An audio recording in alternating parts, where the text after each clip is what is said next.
Welcome to Around the Weird. Here's your host, the museum curator of the strange and unusual, Mr. Nothing. Thank you, mysterious voice, and welcome back to Around the Weird, a booktube channel where I talk about all the unusual and out of the ordinary literature that I have found in my travels. Today it is Poetry Thursday, so I wanted to talk about some interesting poetry that I have found, as well as some poetry from LGBT authors, since it is that period of Pride that I've been doing throughout the end of May, through June, and into the end of July. So I wanted to talk about a queer poet that I've actually cataloged on this channel before. And today's poem is all about the apocalypse. I am referring to The World Keeps Ending and the World Goes On by Franny Choi. As I mentioned previously, I've talked about Franny Choi on this channel before, so I don't need to go into that great of detail. But for those who don't know, Franny Choi is a Korean-American writer who's gotten most of her work published in the past 10 years. She is a queer poet focusing on her identity as well as feminism and sort of the world at large. And I've talked about her on this channel before by highlighting her poem To the Man Who Yelled, "I Like Pork Fried Rice" at me on the street, which is a very good poem. I recommend that you go check that out, as well as the one that I'm talking about today. And she also works on a number of projects related to poetry and highlighting unheard of voices in the world of literature. So without further ado, let's talk about The World Keeps Ending and the World Goes On. I will do a reading, a little bit of analysis, and we will move on from there. The world keeps ending and the world goes on. Before the apocalypse, there was the apocalypse of boats. Boats of prisoners, boats cracking under sky iron, boats making corpses bloom like algae on the shore. Before the apocalypse, there was the apocalypse of the bombed mosque. There was the apocalypse of the taxi driver warped by flame. There was the apocalypse of the leaving and the having left, of my mother unsticking herself from her mother's grave as the plane barreled down the runway. Before the apocalypse, there was the apocalypse of planes. There was the apocalypse of pipelines legislating their way through sacred water, and the apocalypse of the dogs, before which was the apocalypse of the dogs and the hoses, before which the apocalypse of dogs and slave catchers whose faces glowed by lantern light. Before the apocalypse of bees, the apocalypse of buses, border fence apocalypse, coat hanger apocalypse, apocalypse in the textbooks, selective silences.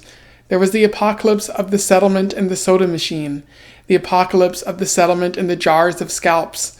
There was the bedlam of the cannery, the radioactive rain, the chairless martyr demanding a name. I was born from an apocalypse and have come to tell you what I know, which is that the apocalypse began when Columbus praised God and lowered his anchor. It began when a continent was drawn into cutlets. It began when Kublai Khan told Marco, "Begin at the beginning." By the time the apocalypse began, the world had already ended. It ended every day for a century or two. It ended and another ending world spun in its place. It ended and we woke up and ordered Greek coffees, drew the hot liquid through our teeth as everywhere the apocalypse rumbled. The apocalypse remembered our dear, beloved apocalypse. It drifted slowly from the trees all around us, so loud we stopped hearing it. So that was The World Keeps Ending, In terms of analysis, there's quite a bit worth talking about in this poem. It's sort of written in prose paragraph style. Franny Choi is a slam poet, so it's meant to be spoken kind of breathlessly in a way, but I do think that adds to the structure of the poem in terms of just talking about the many apocalypses. It could be exhausting. It could be worrying. In terms of narrative, there's not really that much narrative going on in the poem. The narrator is just saying, there was one apocalypse, there was an apocalypse before it, there are many apocalypses happening simultaneously, and they're referring to very specific apocalypses in the poem. They talk about the apocalypse of the bombed mosque, noting like terrorism and whatnot, and how that could be seen as an apocalypse. An apocalypse of boats, presumably what was happening around 2015 and is still happening now with the migrants traveling from Africa and the Middle East by boat, trying to find safe haven in Europe, and whether or not they're receiving that is another question. They talk about the border fence apocalypse, what's been happening basically since the mid-2000s of the U.S., various Republicans and conservatives arguing about wanting to build a fence on the border. A coat hanger apocalypse, what conservatives might call abortion. The apocalypse in the textbook Selective Silences. So many different apocalypses happening throughout this poem, just growing in scale, sometimes seemingly small, other times seemingly very large and threatening.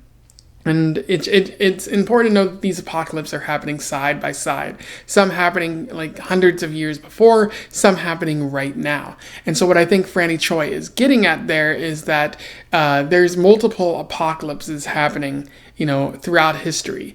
And what seems like the end for one person, it might not be the end for another person. That the apocalypses are kind of grand, and it might not be the end, but it is a certainly cataclysmic event for a group of people. When women aren't allowed to control their own bodies, that is an apocalypse for them. It's something that we should pay attention to. But as she says at the end of the poem, like, we woke up and ordered Greek coffees. It drifted slowly from the trees all around us, so loud we stopped hearing it. Just noting that we become desensitized to all of these things. Like, the Trump presidency wasn't normal. The many terrible things that the Bush presidency did wasn't normal. And yet we grew desensitized to it because it was happening every day and it seemed normalized, or we realized we couldn't really stop it. And so it was just like, what do we do about all of this? There's not a lot we can do. And Choi is really getting at the fact that over time, like, if enough of these things happen, we become desensitized, we forget that this is not how society should be, and we need someone to help wake us up and whatnot. But she also does this in the structure of the poem itself, because she says the word apocalypse a lot, so much so that it stops really meaning anything. Like, we know what apocalypse means, but if you say it so many times, like if people try to warn you so many times, those warnings might fall on deaf ears or something like that. So like calling things apocalypses or using a certain language is probably how conservatives or the news media try to hide the fact that something is cataclysmic or devastating to a certain area or a certain people. And I really like how she structures that in her poem. Anyway, those are my thoughts on The World Keeps Ending and The World Goes On by Franny Choi, a high quality poem that I recommend that you go check out if you're interested in Poetry Thursday poems. I read Franny Choi before, and she always seems to be a high quality poem, so I definitely recommend that, especially if you're looking for an LGBT poet to check out, or a Q poet, because she identifies as queer. Let me know what you think in the comments below. Would love to have a discussion with you about this. Otherwise, don't forget to like, share, and subscribe so that more people can find out about Franny Choi or this poem, or just Poetry Thursday if they don't know about it already. And until then, I wish you the best of luck in your weird and apocalyptic travels. Farewell.